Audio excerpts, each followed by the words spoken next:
I'm Alberto Joachim, Ambassador of Chile. First of all, Mr. Prime Minister, I want to join my colleagues in thanking you for this presentation. One issue that is particularly close to us and very dear to Chile is human rights. We lived a very sorrowful situation some years ago, so that's, as I repeat, is an issue that we follow very closely. And when situations like the ones that we have been living here in Thailand take place, one of the first victims are the human rights. My question is, how is the government working or planning to work with the human rights organizations at this time? Thank you. Well, during the early stages of the protests, the Human Rights Commission of Thailand actually offered itself as a mediator. They went to see the protest leaders, and then they came to see me at the CRES, and we had agreed that this would go ahead.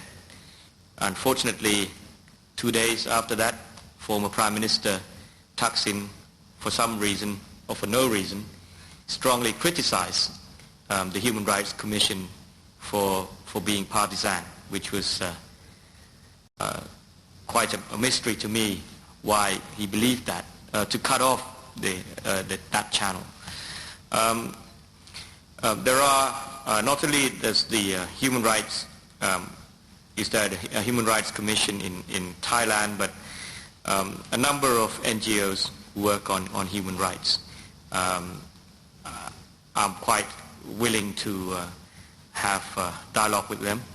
I do so regularly so that I can address their concerns.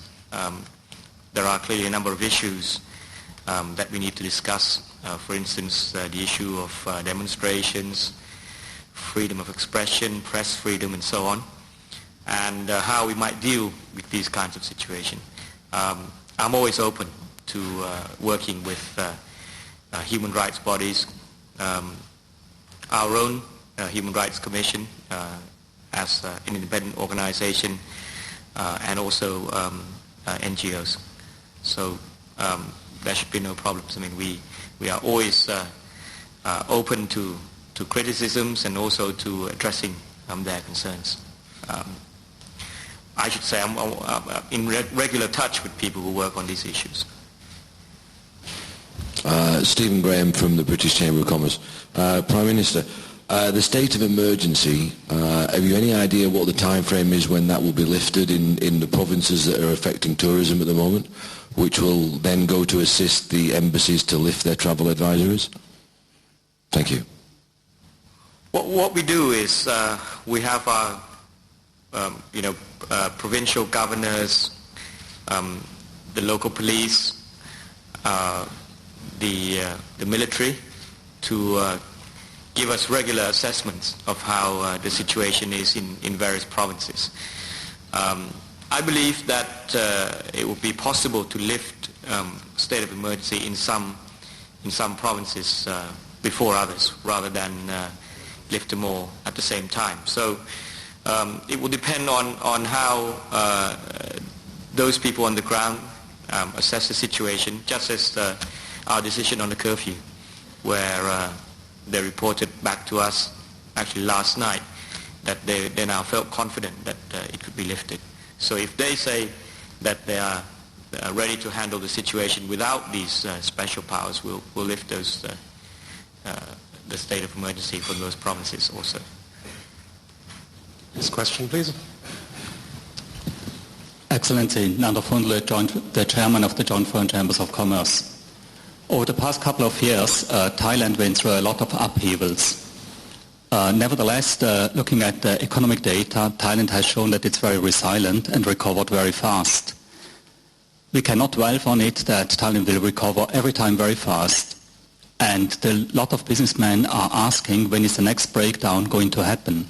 How does your government want to ensure that we don't see the next breakdown? Hopefully we don't have one. So what does your government do for this one?